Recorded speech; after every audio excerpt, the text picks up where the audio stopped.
le chef multimilliardaire du Hamas est mort. Il en va de même pour l'un des principaux commandants militaires du Hezbollah. Un homme dont la tête était mise à prix pour 5 millions de dollars par les États-Unis. C'est une grande victoire pour Israël et un énorme revers pour l'Iran, mais est-ce que cela signifie la troisième guerre mondiale? Pendant ce temps, les amis de l'Iran au Venezuela restent au pouvoir après avoir truqué les élections. Les migrants sont toujours les bienvenus aux États-Unis, tandis qu'ils provoquent des émeutes au Royaume-Uni. Et la Russie forme ses troupes à utiliser des armes nucléaires sur le champ de bataille. Nous vous présentons tout cela et bien plus encore, aujourd'hui sur Trumpet World.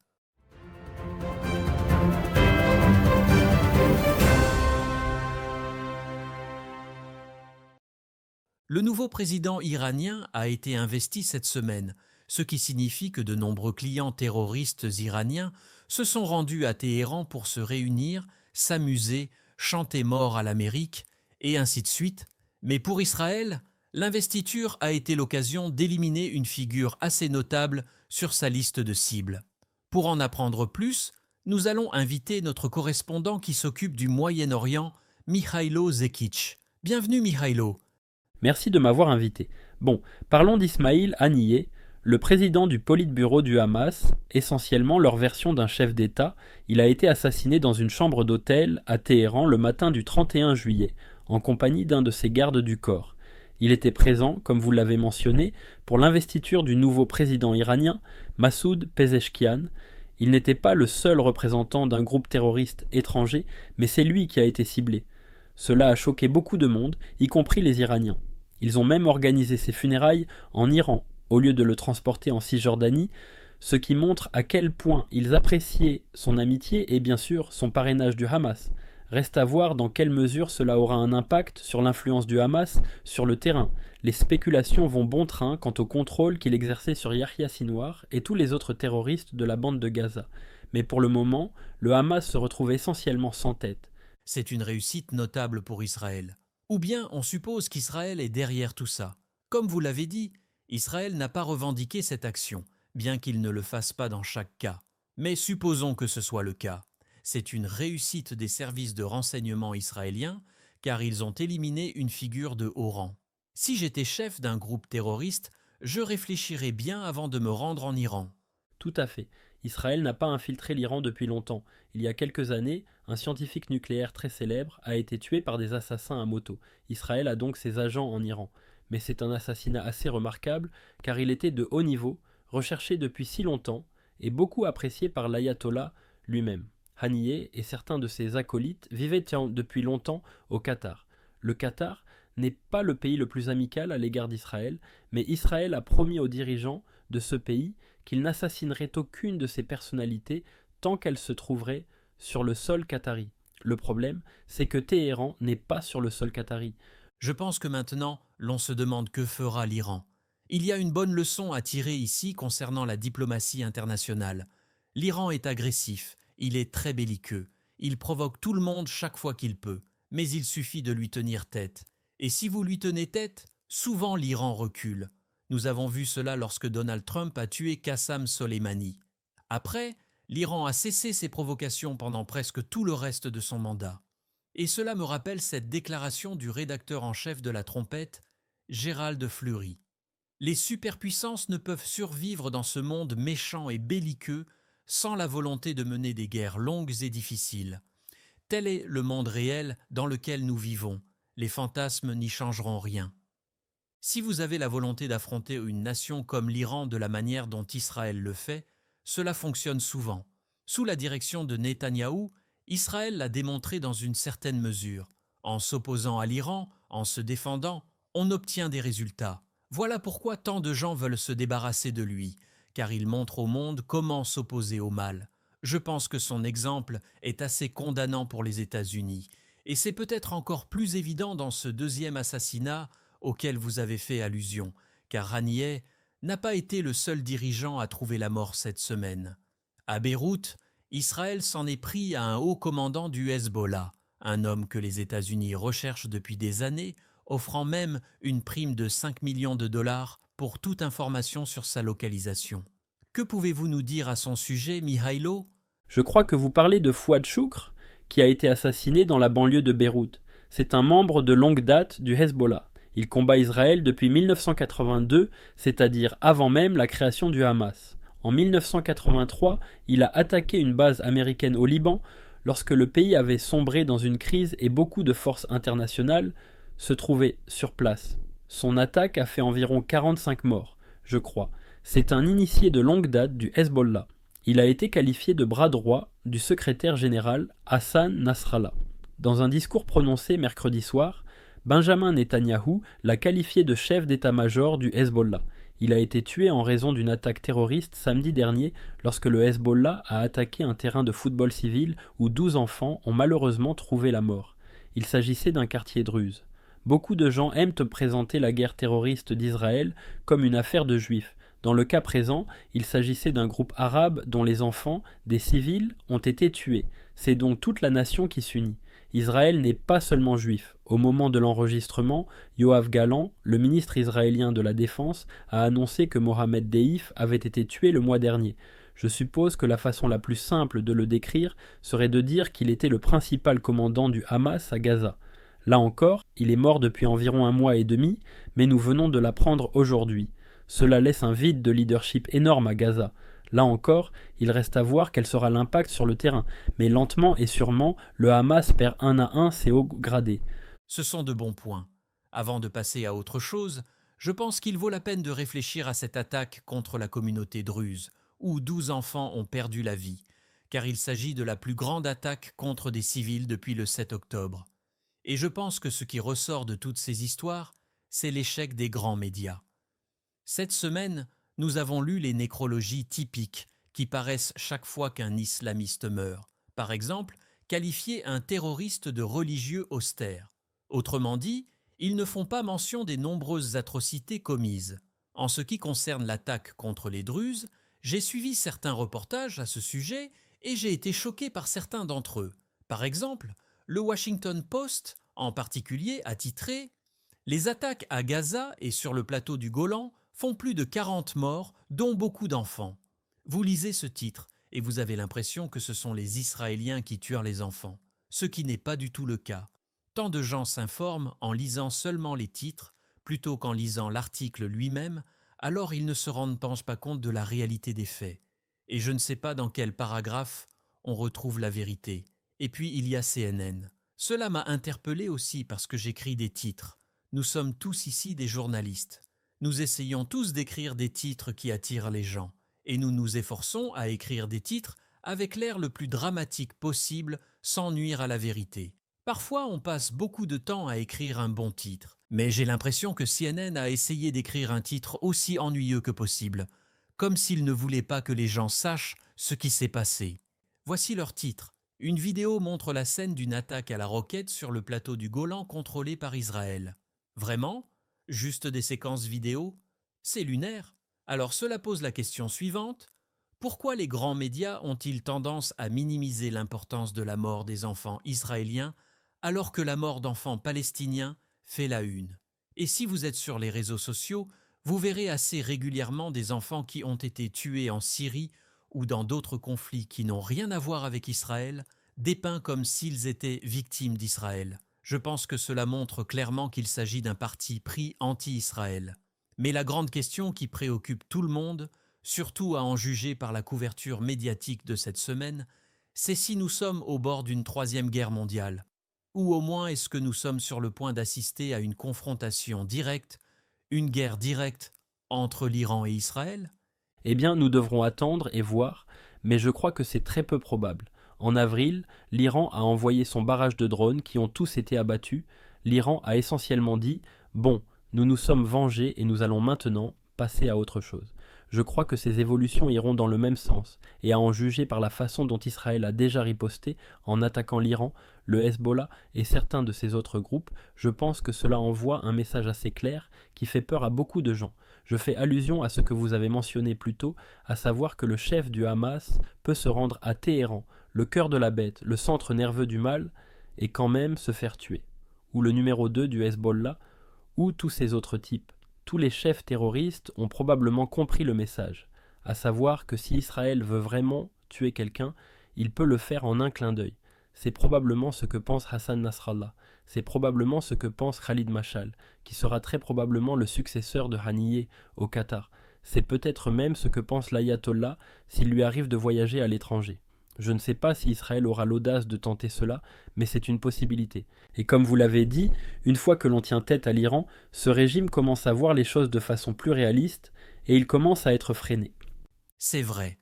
Et lorsqu'on a une compréhension biblique de la nature humaine, de la façon dont il faut affronter le mal, car l'Iran est en effet un État voyou qui soutient le terrorisme, alors dans ce cas, faire preuve de force ne mène pas toujours à la guerre. Cela oblige l'Iran de se reculer. En revanche, faire preuve de faiblesse rend l'Iran plus audacieux. Mais nous ne sommes pas non plus en train de dire que la paix s'installe au Moyen-Orient. Nous ne disons pas de cesser d'observer le Moyen-Orient. Au contraire, nous disons qu'il faut l'examiner de très près, et nous sommes attentifs à certaines choses très spécifiques. L'une des choses les plus importantes que nous allons voir sera une crise concernant Jérusalem. C'est inhabituel, car la plupart des crises israéliennes jusqu'à présent ont tourné autour de Gaza ou du plateau de Golan. Jérusalem elle-même a échappé à la conscience de beaucoup de gens. Mais c'est là que réside le principal enjeu. C'est la raison pour laquelle tous ces groupes islamistes font la guerre à Israël. Et il y a une prophétie dans le livre de Zacharie qui nous dit pourquoi nous devrions surveiller Jérusalem, au moins dans l'immédiat, pour le catalyseur de cette crise, et pour bien d'autres raisons encore. On lit « Voici, le jour de l'Éternel arrive, et tes dépouilles seront partagées au milieu de toi. Je rassemblerai toutes les nations pour qu'elles attaquent Jérusalem. La ville sera prise, les maisons seront pillées et les femmes violées. La moitié de la ville ira en captivité, mais le reste du peuple ne sera pas exterminé de la ville. » C'est ce que disent les versets 1 et 2 de Zacharie 14. Voici un extrait d'une brochure par notre rédacteur en chef, M. Gérald Fleury. Il l'a écrit il y a quelque temps, mais cela semble de plus en plus pertinente. La brochure s'intitule Jérusalem selon la prophétie. Il a écrit, je cite, « Le Christ a prophétisé qu'il rassemblerait toutes les nations pour qu'elles se battent contre lui à Jérusalem. » Ensuite, il a fait ce qui semble une étrange déclaration. La moitié de Jérusalem doit être emmenée en captivité. Remarquez la précision de cette prophétie. Jérusalem-Est, la moitié de la ville, sera conquise par les Palestiniens. Un peu plus loin, il dit « Compte tenu de la violence qui se poursuit à Jérusalem aujourd'hui et de l'incapacité absolue des parties concernées à régler la situation par des moyens pacifiques, nous voyons facilement comment la moitié de Jérusalem sera en captivité dans un très proche avenir. La violence actuelle est l'embryon d'une violence qui deviendra beaucoup plus grande. » Fin de citation. Et maintenant, sur la base de cette prophétie et l'analyse de M. Fleury, l'une des tendances que nous surveillons est l'aggravation des violences dans le monde politique palestinien. Nous nous attendons à ce que certains de ces groupes prennent pied en Cisjordanie, où ils seront mieux en mesure de s'emparer de Jérusalem qu'ils ne le seront à Gaza ou même au Liban. Pour l'instant, surtout en Cisjordanie, la politique palestinienne est si divisée, si faible, qu'elle est incapable de mener ce genre d'assaut coordonné nécessaire pour annexer la ville. Et la faction qui contrôle la majeure partie de la Cisjordanie, le Fatah, est à ce stade trop préoccupé par sa propre survie. Le Fatah est prêt à travailler avec Israël pour y parvenir plutôt que d'attaquer Jérusalem, par exemple. Nous nous attendons à ce qu'un groupe plus radical, comme le Hamas, prenne pied dans la Cisjordanie à un moment donné. Il y a actuellement plusieurs vides de leadership en ce moment qui doivent être remplis, qui nécessitent de nouveaux dirigeants pour prendre des décisions. Alors nous pourrions très bien voir quelqu'un remplir le poste de Haniyeh ou certains des autres postes actuellement vides. Et ces nouveaux dirigeants pourraient être beaucoup plus agressifs, beaucoup plus disposés à prendre des risques, beaucoup plus ambitieux. Ou bien tout cela pourrait signifier que le Hamas va disparaître au profit d'un autre groupe. Il y a par exemple le djihad islamique palestinien que nous venons de mentionner, qui pourrait être en mesure de combler le vide et de commencer à peser un peu plus lourd dans la balance. Cela reste à voir. Mais il y a beaucoup de façons dont cela pourrait se dérouler. Merci, c'est un bon rappel. Nous nous attendons à ce que le président Donald Trump revienne à la Maison-Blanche et qu'il en résulte un certain redressement et un soulagement pour Israël et le Moyen-Orient. Les choses pourraient s'améliorer pour eux pendant un certain temps. Et je pense qu'en partie, la force dont M. Netanyahou fait preuve face à l'Iran pourrait aussi aider. Ce que nous voyons en ce moment pourrait bien ouvrir la voie à cela. Mais il est essentiel de continuer à surveiller ce qui se passe à Jérusalem. Si ce soulagement arrive, il ne sera que temporaire. Il y a encore des évolutions très importantes à venir. Bon, passons de l'Iran à ce qui est, à bien des égards, un avant-poste iranien dans l'arrière-cour des États-Unis. Le président Nicolás Maduro a remporté les élections vénézuéliennes au cours du week-end. Les chiffres officiels l'ont attribué 51% des voix. Et bien sûr, le Venezuela est un pays communiste. Il ne s'agit donc pas d'élections libres ou équitables. Maduro est connu pour emprisonner et persécuter ses opposants politiques. Ses adversaires les plus puissants n'ont pas pu se présenter. Les observateurs internationaux ont été interdits, y compris un avion rempli de 4 anciens présidents latino-américains qui avaient l'intention de s'assurer que les élections soient libres et équitables. Ils n'ont pas été autorisés à entrer. Malgré toutes ces tricheries, les sondages à la sortie des urnes ont indiqué une victoire écrasante pour l'opposition. Pourtant, il semble que l'élection ait été truquée et que Maduro ait réussi à s'accrocher au pouvoir. Le Venezuela est essentiellement un avant-poste ennemi dangereusement proche des États-Unis. La victoire de Maduro va faire en sorte que cela reste ainsi. J'aimerais donc accueillir nos invités qui nous rejoignent depuis les États-Unis pour cette discussion, Andrew Miller et Jérémy Jacques. Alors, Andrew, il s'agit d'une affaire qui implique très clairement et directement les États-Unis, n'est-ce pas? Tout à fait.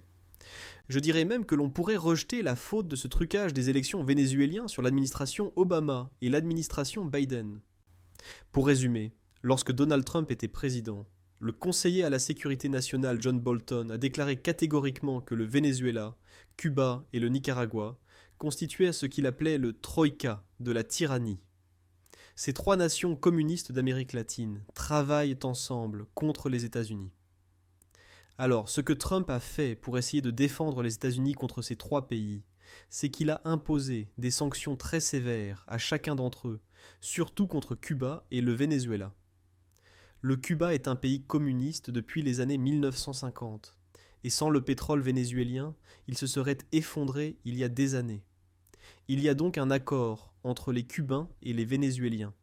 Les Vénézuéliens donnent du pétrole aux Cubains, et les Cubains, à leur tour, fournissent des agents de sécurité, des espions et d'autres agents qui soutiennent le régime de Maduro. Parce que Maduro est si impopulaire auprès de son propre peuple, il a besoin d'embaucher des agents de sécurité cubains pour protéger sa vie et l'aider à garder le contrôle sur les rênes du pouvoir. Sans ces Cubains, il aurait probablement été chassé du pouvoir il y a longtemps. La stratégie de Trump semblait donc fonctionner. Sauf que lorsque Trump a quitté la Maison-Blanche, Joe Biden, sous la direction et avec le soutien de Barack Obama, a mis fin à ces sanctions. Il a allégé les sanctions contre le Venezuela. Il a laissé se poursuivre les échanges entre Cuba et le Venezuela, où ils échangent du pétrole contre des agents de sécurité. Et cela a renforcé suffisamment son régime pour qu'il puisse encore utiliser ses experts cubains pour l'aider à maintenir son gouvernement au pouvoir, même lorsque le peuple ne l'aime pas. Et ils n'ont pas non plus été très reconnaissants à l'administration Biden. La criminalité au Venezuela a beaucoup baissé, et Trump a même fait l'éloge de Maduro. Il a dit que c'est un dirigeant intelligent parce qu'il a déporté de nombreux gangs vénézuéliens et les a laissés traverser le Mexique pour entrer aux États-Unis. Ainsi, le taux de criminalité au Venezuela a considérablement baissé parce que les délinquants se retrouvent maintenant ici, aux États-Unis. L'administration Biden a donc laissé faire en supprimant ces sanctions. Le soutien au Venezuela est une politique de longue date de l'ère Obama. Je pense que l'une des choses les plus étonnantes que la plupart des gens ignorent, c'est l'opération Cassandra. Vous pouvez vous renseigner sur l'opération Cassandra. Cela a fait l'objet de reportages dans les grands journaux, mais très peu de gens en ont parlé. Je pense que la plupart des gens l'ignorent. Il s'agit pourtant d'une chose absolument stupéfiante. Pendant un certain temps, grâce à une série de transactions de drogue et d'autres choses de ce genre entre le Venezuela et le Hezbollah, et en collaboration avec les cartels de la drogue, 200 millions de dollars étaient déposés chaque mois sur un compte bancaire libanais. On l'a qualifié de plus grand programme de soutien matériel aux opérations terroristes de l'histoire du monde. Le Venezuela est donc un élément clé du réseau terroriste iranien. Et c'est Barack Obama qui a essentiellement mis fin à l'opération Cassandra. Il essayait de conclure l'accord avec l'Iran. Il essayait de permettre à l'Iran d'agir. Il a mis fin à cette enquête menée par l'Agence de la lutte contre la drogue. Et il a fait tout ce qu'il pouvait pour contrecarrer et enfin mettre un terme à cette enquête. Il s'agit donc d'un danger majeur pour les États-Unis. Je vais maintenant m'adresser encore à Mihailo, parce qu'il y a des liens profonds entre l'Iran et le Venezuela, n'est-ce pas? Tout à fait. Cela remonte jusqu'à Hugo Chavez, bien sûr, le mentor de Maduro, qui est devenu président en 1999. Tout ce que vous venez de mentionner sur le Venezuela est vrai. Le Venezuela finance même le Hezbollah. Il finance la guerre dont nous avons parlé tout à l'heure, mais croyez-le ou non, le Hezbollah s'entraîne au Venezuela. Dans certains endroits, y compris une île particulière là-bas, qui a une grande communauté d'expatriés libanais, vous pouvez trouver des camps de formation paramilitaire du Hezbollah, là-bas en Amérique du Sud, de l'autre côté du monde par rapport au Moyen-Orient. Et l'année dernière, je crois, l'Iran a envoyé un navire autour du monde pour projeter sa puissance. L'un des ports d'escale était le Venezuela. L'Iran est donc en train de transformer le Venezuela en une sorte de colonie, en une colonie iranienne en Amérique du Sud, ce qui est lié aux réfugiés et aux migrants dont vous parliez. Si le Hezbollah, l'Iran et tous leurs dirigeants sont si profondément liés au Venezuela, et si le Venezuela est l'une des principales sources de ces migrants, il n'est pas nécessaire de trop réfléchir pour conclure que beaucoup de ces terroristes du Moyen-Orient entrent aux États-Unis en passant par le Venezuela, le Nicaragua, Cuba et les autres pays que vous avez mentionnés. Et c'est encore pire. Je vais maintenant faire intervenir Jérémy dans la discussion lui aussi, parce que le Venezuela entretient des liens étroits, non seulement avec l'Iran, mais aussi avec la Russie, la Chine et avec d'autres pays asiatiques. C'est tout à fait exact. La Russie et la Chine sont en grande partie responsables de l'échec des efforts américains pour isoler le Venezuela. La Russie et la Chine expliquent en grande partie pourquoi Maduro reste au pouvoir année après année, opprimant son peuple et transformant son pays en un désastre socialiste. La Russie et la Chine sont particulièrement proches du Venezuela depuis que Chavez est arrivé au pouvoir en 1989 et a commencé ses efforts à transformer le pays en une utopie communiste. La Russie et la Chine sont aujourd'hui les principaux créanciers du Venezuela. La Chine est de loin son premier partenaire commercial et le Venezuela est le partenaire commercial et l'allié militaire le plus important de la Russie dans toute l'Amérique latine, plus important encore pour la Russie que des nations comme Cuba et le Nicaragua, qu'Andrew a mentionné tout à l'heure. Tout cela repose sur une haine commune de l'Amérique et un désir commun de mettre fin à l'ère de la domination mondiale de l'Amérique. La Russie et la Chine soutiendront presque tout régime sur Terre qui partage leur désir de mettre un terme à la domination américaine. Elles ont donc beaucoup investi au fil des ans au Venezuela et ont contribué à en faire essentiellement, comme vous l'avez dit, Monsieur Palmer, un avant-poste socialiste ou communiste géographiquement proche des États-Unis.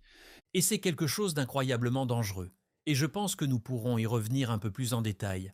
Alors, Andrew, votre histoire principale est liée à certains des problèmes que nous voyons au Venezuela, en particulier les afflux des migrants, n'est-ce pas? C'est ça. L'histoire principale, c'est que, comme je l'ai dit tout à l'heure, Joe Biden s'est désisté et sa vice-présidente, Kamala Harris, se présentera aux élections comme candidate officielle des démocrates. Le fait qu'elle se présente aux élections a beaucoup révélé concernant la frontière. Les médias essaient de nous jouer un tour de passe-passe orwellien en ce moment. Très peu de temps après l'entrée en fonction de Joe Biden, il a chargé sa vice-présidente, Kamala Harris, de s'occuper des questions liées à la frontière. Il ne s'agit pas d'un poste constitutionnel officiel. Ça veut juste dire que d'habitude, le vice-président n'a pas grand-chose à faire, outre le fait de voter en cas d'égalité des voix au Sénat. Le vice-président aurait donc du temps à consacrer à des projets spéciaux. Le projet spécial de Kamala Harris était donc de sécuriser la frontière. Alors, pendant longtemps, Harris était le visage public des efforts pour sécuriser la frontière sous l'administration Biden. Et elle a brillé par son absence. Comme je l'ai déjà dit, l'inflation et l'immigration sont les deux sujets qui préoccupent le plus les Américains. Le fait que Kamala Harris se présente à l'élection présidentielle n'est pas une bonne stratégie électorale. C'est une évolution très favorable à Donald Trump, car il peut diffuser des publicités sur l'immigration qui condamnent Mme Harris. Maintenant, les médias essaient de faire oublier aux gens que Mme Harris était chargée de la frontière. Il est vrai qu'elle n'occupait pas un poste officiel concernant la frontière. Mais Harris s'est vu confier une telle mission par le président. Et certains médias, comme Axios, ont joué un rôle déterminant en soulignant qu'elle était chargée des frontières. Ce n'est que la semaine dernière qu'ils ont décidé de s'éloigner de ce sujet et de cesser de faire allusion à cette mission de Madame Harris. C'est une question qui préoccupe énormément les Américains, car depuis le commencement de l'administration Biden et Harris, j'ai vérifié les chiffres hier, environ 8,1 millions de clandestins ont été appréhendés à la frontière sud, et en fait, moins de la moitié d'entre eux sont des Mexicains. On penserait a priori qu'il s'agisse de Mexicains en raison de la proximité de ce pays. Mais en fait, la majorité d'entre eux ne sont pas Mexicains. Ce sont des Vénézuéliens, des Cubains, des Nicaraguayens ou des Guatémaltèques. Il y a, en fait, un certain nombre de Libanais partisans du Hezbollah. Il y a aussi pas mal de Chinois. En fait, comme vous l'avez entendu de la part de M. Zekich et de M. Jacques, des nations du monde entier utilisent le Venezuela comme point d'atterrissage, et ces gens passent ensuite par là pour entrer aux États-Unis. C'est l'administration de Biden et Harris qui a vraiment ouvert la porte à cela. Trump avait une règle très efficace baptisée l'accord « Rester au Mexique ». Ça veut dire que de temps en temps, une famille opprimée fuyant la violence des cartels de la drogue demande l'asile aux États-Unis, et que les États-Unis, parce qu'ils sont gentils, veulent leur donner l'asile. Le problème que nous rencontrons aujourd'hui est que 8,1 millions de personnes traversent la frontière. Nous n'avons pas assez de juges pour traiter 8,1 millions de demandes d'asile. Alors ces réfugiés sont mis dans des camps, qui se remplissent très rapidement, et après cela, on leur dit « D'accord, partez dans les États-Unis, mais vous devez promettre de revenir pour votre audience. » Trump a remédié à tout cela avec son accord « Restez au Mexique », qui vous oblige à rester dans un camp de migrants du côté mexicain de la frontière jusqu'à ce qu'un juge américain ait le temps d'entendre votre demande d'asile. Biden et Harris se sont débarrassés de cette mesure dès le début. Les Mexicains, eux, se sont rendus compte que même si des membres de gangs vénézuéliens viennent au Mexique, ce n'est pas un problème car ils veulent passer aux États-Unis. Même cette semaine, la sénatrice Elizabeth Warren a déclaré qu'elle souhaite offrir aux clandestins une voie vers la citoyenneté. Dimanche dernier, elle s'est dite convaincue que si le peuple américain s'exprimait en faveur de Kamala Harris lors des élections, cette dernière travaillerait avec le Congrès pour s'assurer que cette voie vers la citoyenneté soit mise en place. C'est donc très avantageux pour ces clandestins. Ils n'étaient pas obligés de rester au Mexique jusqu'à ce qu'un juge décide qu'ils avaient droit à l'asile. Maintenant, les agents des cartels de la drogue, les espions chinois, les terroristes du Hezbollah et tous les autres peuvent affluer sans être contrôlés. Ils bénéficieront quand même d'une voie vers la citoyenneté américaine si Harris et Warren réussissent. Et cela soulève la question de savoir pourquoi. Il ne s'agit pas d'une seule personne. C'est toute une organisation qui a décidé d'encourager la migration de masse. Ces gens veulent faire entrer autant de personnes que possible dans le pays. Ce n'est pas un hasard. Ils ne sont pas surpris. Ils savaient que cela se produirait. Je pense que pour gagner du temps sur ce sujet, je dois mentionner vite fait notre programme anglophone, la Trumpet Daily, qui a consacré de nombreux reportages à la crise migratoire aux États-Unis. Voilà, ils m'ont prêté leur tasse. Vous pouvez trouver ce programme sur Rumble. Je vais maintenant parler à nouveau du Venezuela et de tous ces migrants qui arrivent en provenance de l'Amérique latine. Cela se rapporte à une malédiction prophétique très spécifique dans le livre du Deutéronome où Dieu s'adresse à son peuple, aux nations d'Israël, dont la Grande-Bretagne et l'Amérique sont les descendants. Ils correspondent à l'Israël biblique, et c'est la clé fondamentale pour comprendre les événements mondiaux. C'est ce que Herbert Armstrong prouve dans son livre Les Anglo-Saxons selon la prophétie. Nous serions ravis de vous l'envoyer gratuitement. Mais dans cette prophétie, Dieu dit à Israël que si le peuple désobéit, il sera puni avec certaines malédictions, pour les aider à prendre conscience et pour les ramener à Dieu. Et ce que nous voyons à la frontière mexicaine, ce que nous voyons au Venezuela, se rapporte directement à l'une de ces malédictions, n'est-ce pas, Andrew ? En effet, Deutéronome 28 et son chapitre complémentaire dans Lévitique 26 regorge de prophéties concernant les malédictions qui s'abattront sur l'Israël du temps de la fin pour le châtier. L'une d'entre elles figure dans Deutéronome 28, verset 52. Il s'agit d'une malédiction qui doit s'abattre sur l'Amérique et le Royaume-Uni.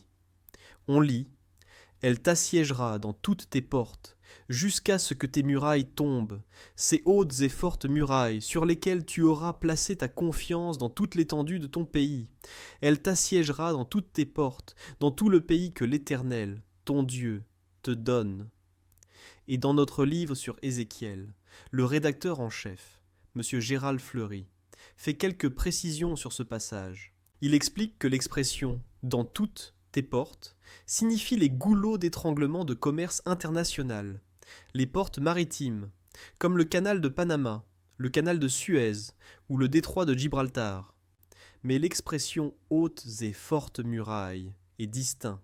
Il s'agit de la sécurité aux frontières, comme le mur frontalier que Donald Trump voulait construire à la frontière mexicaine.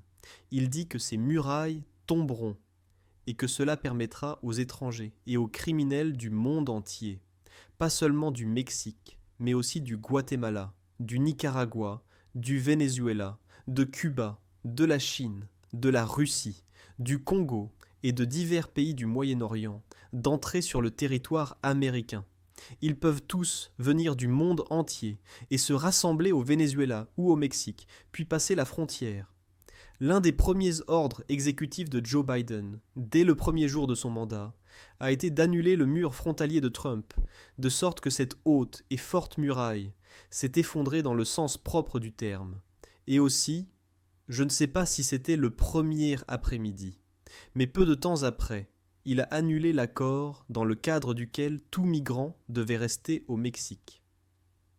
D'ores et déjà, les migrants n'ont plus besoin d'attendre au Mexique pour être examinés, pour qu'on détermine s'ils sont vraiment des réfugiés opprimés. Au lieu d'être contrôlés, ils peuvent venir directement aux États-Unis et rester, faire du trafic de stupes et d'enfants, faire de la contrefaçon, vendre des voitures d'occasion sur le marché africain. Et cet argent est envoyé au Moyen-Orient afin de tuer des Juifs en Cisjordanie. Tout cela est une malédiction épouvantable pour les États-Unis. La nation est en état de siège, car ces hautes et fortes murailles sont tombées. Et ce ne sont même pas ces délinquants venus du monde entier qui ont abattu les murailles. C'est un régime américain très radical qui l'a fait lui-même, afin que tous ces gens affluent, et je dis ceci de mémoire, au rythme d'environ 6000 par jour. C'est vrai, nous assistons à une réalisation spectaculaire de cette prophétie. Et puis, il y a d'autres prophéties qui ajoutent de plus de détails. D'autres prophètes ont écrit plus tard et ont ajouté leurs avertissements à ces bénédictions et malédictions que Dieu nous a transmis à travers Moïse. Je pense que nous voyons certaines de ces prophéties se réaliser au Royaume-Uni. Le livre d'Osée s'adresse spécifiquement à Éphraïm, qui, dans la prophétie biblique, fait référence à la Grande-Bretagne. Je pense qu'en principe, tout ce qui y est écrit s'applique également à l'ensemble d'Israël. Ce livre a beaucoup à dire sur comment la migration clandestine est une malédiction et comment un échec en matière d'intégration et la présence d'un grand nombre d'étrangers dans un pays peut causer des problèmes. Nous voyons cela actuellement aux États-Unis. Ça fait la une. Un immigré de deuxième génération, né au Royaume-Uni mais dont les deux parents étaient originaires du Rwanda, s'est livré à une attaque au couteau dans un cours de danse à Southport, près de Liverpool, et a tué 3 enfants. Le troisième était dans un état critique et est décédé par la suite. D'autres enfants ont été très gravement blessés. Cela a entraîné des émeutes et beaucoup d'agitation. Je pense que la journaliste anglaise Melanie Phillips a publié un très bon article à ce sujet, dans lequel elle explique que beaucoup d'Anglais ont l'impression d'avoir du mal à connaître la vérité sur ces meurtres à l'arme blanche et sur les émeutes, parce qu'ils sont habitués à ce que leur gouvernement leur mente et leur cache les faits sur la crise de migrants. Il y a eu des émeutes la nuit dernière. Les gens ont renversé des voitures de police et ont fait d'autres choses de ce genre. La tension monte en raison du grand nombre de migrants qui arrivent dans le pays, tandis que le gouvernement ne fait pas grand-chose. Selon le livre d'Osée, Éphraïm est opprimé et brisé, et il commet des erreurs, il prend des décisions insensées. Cela dit également que Éphraïm se mêle avec les peuples, donc parmi les nations, parmi les étrangers. Il y a beaucoup de peuples mêlés ensemble. Éphraïm est un gâteau qui n'a pas été retourné, c'est-à-dire que la nation a l'air bon en surface, mais est brûlée et creux à l'intérieur. Les choses semblent en règle, mais en fait la société est en train de s'effondrer. Ce sont là des prophéties dramatiques qui s'accomplissent au Royaume-Uni et en Amérique. Nous avons beaucoup parlé de ce sujet dans notre numéro d'avril. Sur la première page de couverture, on parle de invasion. Il y est question de ce qui se passe au Royaume-Uni et aux États-Unis. On y parle aussi. Du Canada. Les chiffres provenant du Canada sont étonnants. De mémoire, je pense qu'il s'agit d'environ un demi-million de migrants par an, ce qui, pour une population d'environ 30 ou 40 millions d'habitants, représente une migration massive. C'est le cas en Australie aussi. C'est le cas dans tous ces pays. Ce numéro se penche sur les raisons de ces migrations et sur ce qui se passe dans ces pays.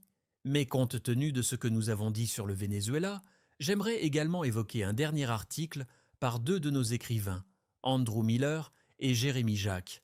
Ils ont publié cet excellent article en 2019, intitulé « Se préparer à prendre d'assaut le château de l'Amérique ». Cela explique la prophétie, mais aussi la géopolitique. Et à mon avis, les gens ne reconnaissent généralement pas assez cette réalité. Si les gens écoutaient les experts en géopolitique, les analystes qui s'y connaissent vraiment en histoire et en géographie, je pense qu'ils auraient une vision beaucoup plus réaliste des relations internationales et de la position de leur nation par rapport au monde, que ce soit les États-Unis, le Royaume-Uni, la France ou quelque nation que ce soit. Ces experts ne disposent évidemment pas des prévisions et de l'espoir que la Bible peut fournir, mais ils sont ancrés dans la réalité lorsqu'ils s'y connaissent vraiment en histoire et en géographie, ce qui, je pense, n'est pas le cas pour beaucoup de gens aujourd'hui. Et ces analystes parlent souvent de pourquoi Washington devrait se préoccuper de ce qui se passe au Venezuela et à Cuba. Si vous permettez à des nations étrangères de prendre pied dans ces pays, elles risquent de couper l'Amérique du commerce mondial car il s'agit de voies commerciales cruciales. Et nous vivons dans une sorte d'irréalité où les nations ne se voient d'or presque jamais coupées du commerce. Ou bien, si cela se passe, c'est seulement dans le tiers-monde ou dans des pays en développement qui sont loin des superpuissances. On n'imagine pas qu'un pays riche et développé puisse être coupé du commerce, par exemple les États-Unis ou un pays de l'Europe, mais il y a un réel danger à ce que des pays étrangers s'installent à proximité du sol américain dans le Venezuela. Il y a un réel danger avec l'arrivée d'un grand nombre de migrants, et aussi en raison d'un éventuel blocus commercial. C'est pourquoi cet article ajoute à cette histoire une autre dimension qui est très importante. Alors, Andrew, avant que vous ne partiez, je dois évoquer les autres évolutions notables qui se sont produites aux États-Unis cette semaine. Pouvez-vous nous mettre au courant des autres actualités importantes provenant des États-Unis ? Bien sûr. Alors, les deux sujets qui préoccupent le plus les Américains sont l'immigration et l'inflation. Pour eux, alors, cette semaine a été mauvaise.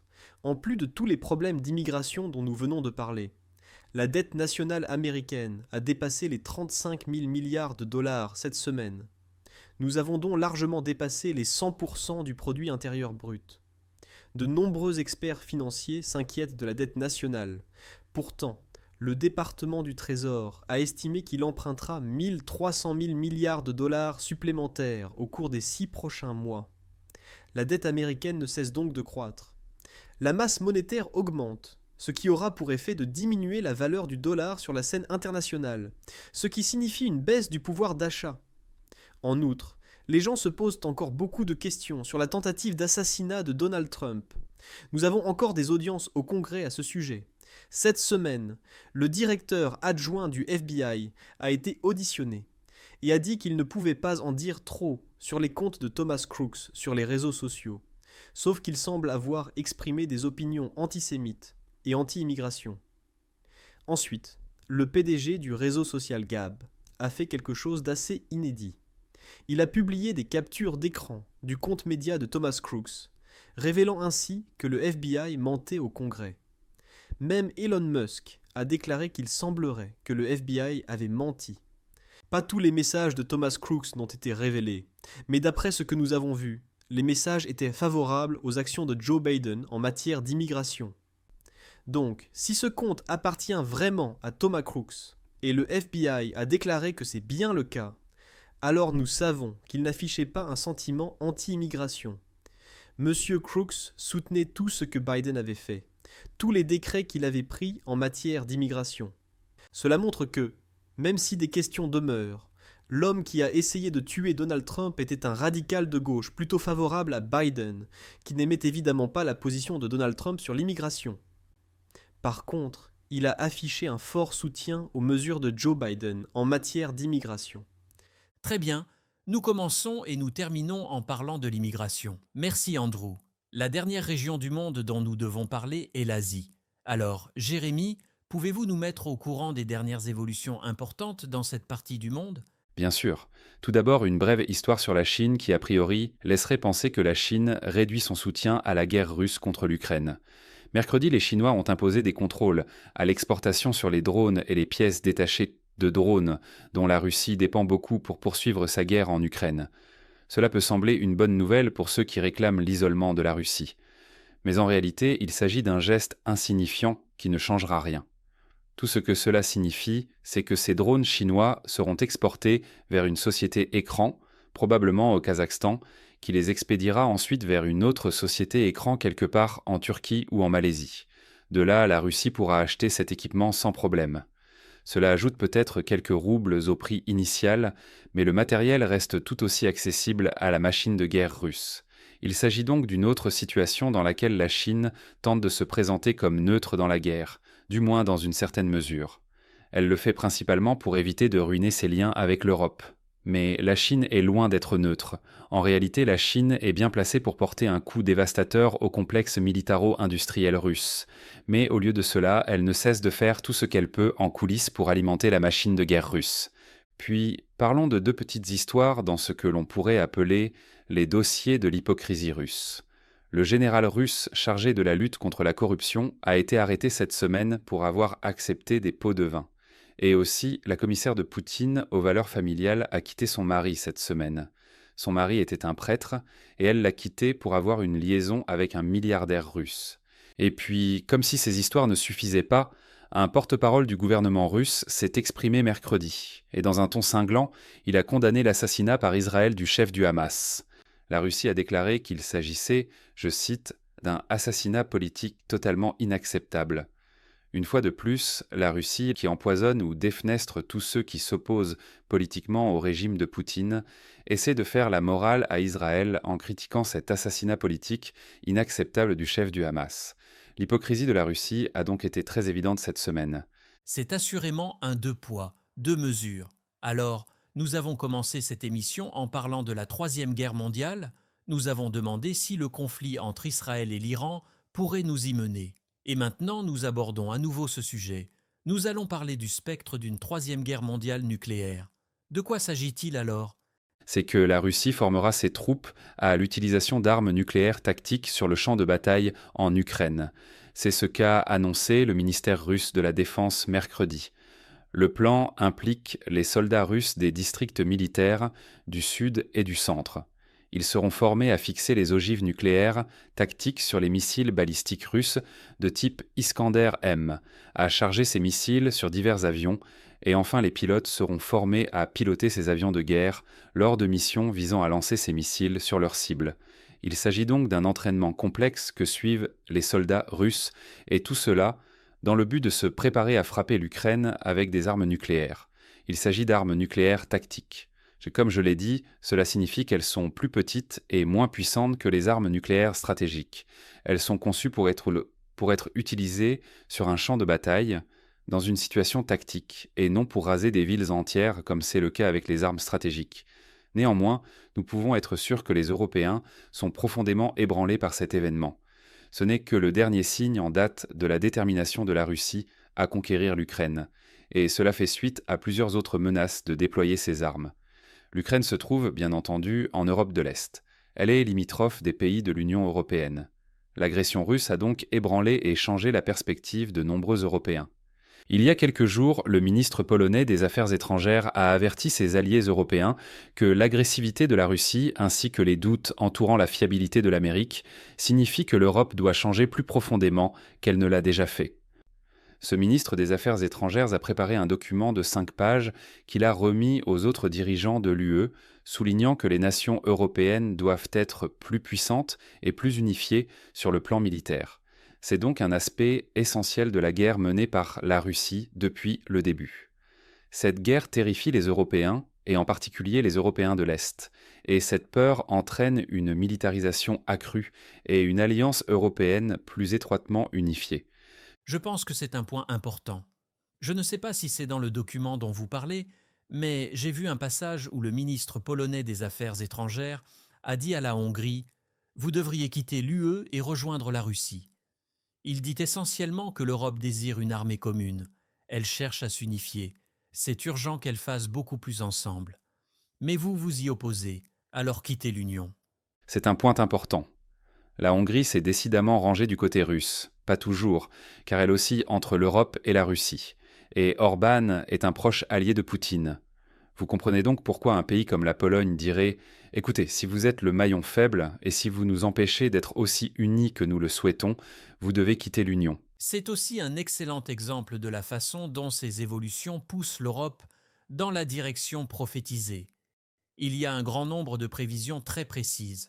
En général, l'Europe deviendra plus puissante, c'est sûr, mais la Bible contient beaucoup plus de détails spécifiques.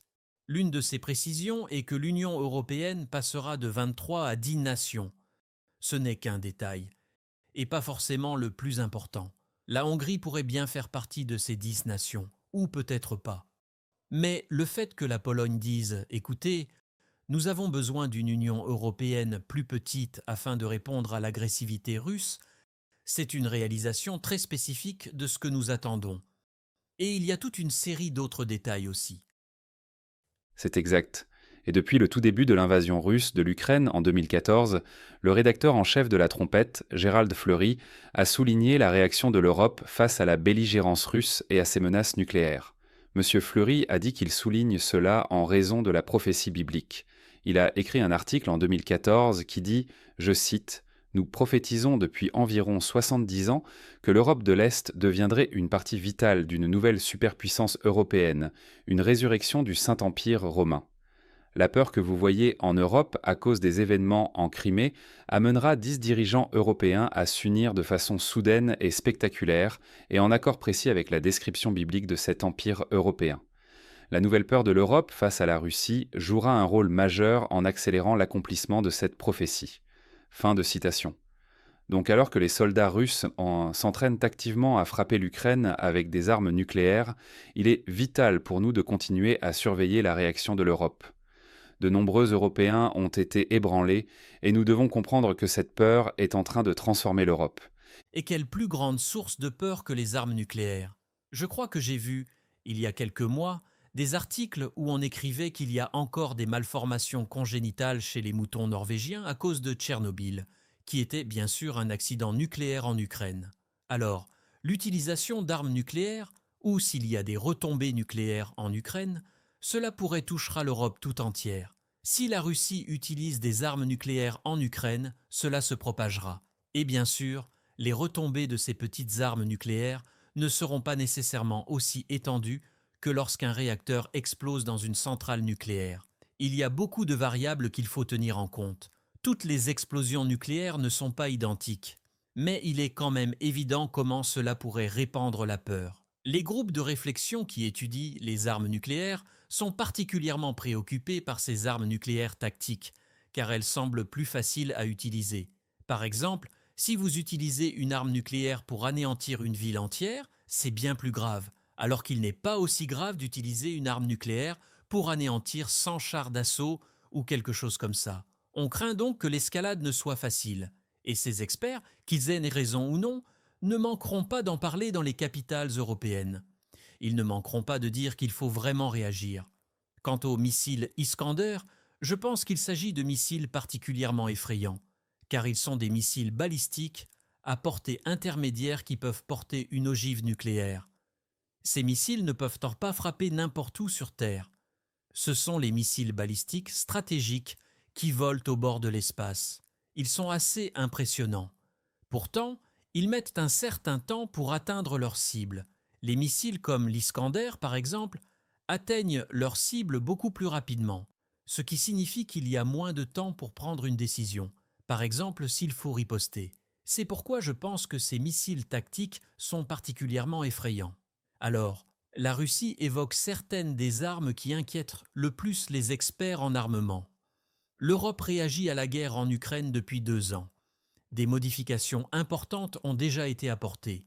Et il est déjà évident comment ce sujet pourrait entraîner d'autres changements subis au cours des semaines et des mois à venir. Merci beaucoup, Jérémy. Vous pouvez lire notre article en ligne « La guerre de la Russie contre l'Ukraine refaçonne l'Europe ». Et vous trouverez d'autres liens vers nos articles dans la description. Si vous venez de découvrir notre émission, merci d'avoir rejoint notre premier résumé de la semaine en vidéo et bienvenue à Trumpet World. Nous serions ravis si vous êtes en mesure d'approfondir votre apprentissage avec ces contenus. Lorsque nous disons que la Bible dit telle ou telle chose, que la Bible prophétise ceci ou cela, nous ne voulons pas que vous nous croyiez sur parole. Et nous savons que dans ce format, surtout le vendredi où nous abordons tous ces articles rapidement, il n'y a pas le temps de tout explorer à fond, surtout si vous venez de nous rejoindre. Mais nous ne voulons pas que vous nous croyiez sur parole. Vous devez tout prouver par vous-même. Nous avons abordé l'avenir de l'humanité. Nous avons parlé de guerre nucléaire. Y a-t-il un espoir pour l'humanité ? En fin de compte, ce que nous vous disons, c'est que toutes les actualités de cette semaine ont un rapport direct avec la Bible. Ces évolutions impliquent souvent des armes terrifiantes et épouvantables, mais en même temps, elles prouvent que Dieu règne dans le royaume de l'homme.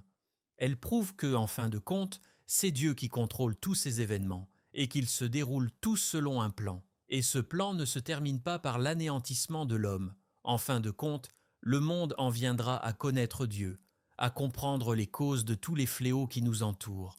Et ce sont le gouvernement, la vérité et la loi de Dieu qui remédiera à ces fléaux et amènera le paradis sur terre. Voilà où tout cela nous mène en fin de compte.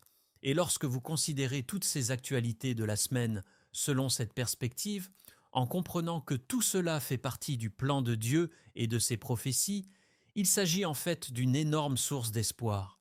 C'est pourquoi nous voulons vraiment que vous profitez de ces contenus pour les étudier et les prouver par vous-même. C'est trop important pour que vous nous croyiez sur parole. Nous laisserons donc tous ces articles dans nos notes d'émission pour que vous puissiez les consulter. Et comme je l'ai dit, si vous venez de nous découvrir et souhaitez commencer quelque part, je vous conseille à lire ce livre, Les Anglo-Saxons selon la prophétie. Nous n'en avons parlé que brièvement dans cette émission, mais c'est un ouvrage fondamental. C'est la clé principale pour comprendre ce que dit la Bible par rapport à notre ère moderne et pour comprendre toutes ces actualités modernes à la lumière de la prophétie biblique. Si vous ne l'avez pas encore lu, rendez-vous sur notre site web latrompette.fr. Vous pouvez télécharger la version numérique, ou mieux encore, obtenir votre propre exemplaire gratuit et consulter ce livre à côté de votre Bible. Si vous avez des questions, des retours concernant cette émission et notre nouveau format, n'hésitez pas à nous contacter. Vous pouvez nous envoyer un mail à lettres à latrompette.fr. Merci beaucoup à tous ceux qui nous ont rejoints aujourd'hui. Merci à Georges Haddad et Isaac Lorenz pour la production. Nous serons de retour mercredi avec un nouvel épisode. D'ici là, ne cessez pas d'observer votre monde.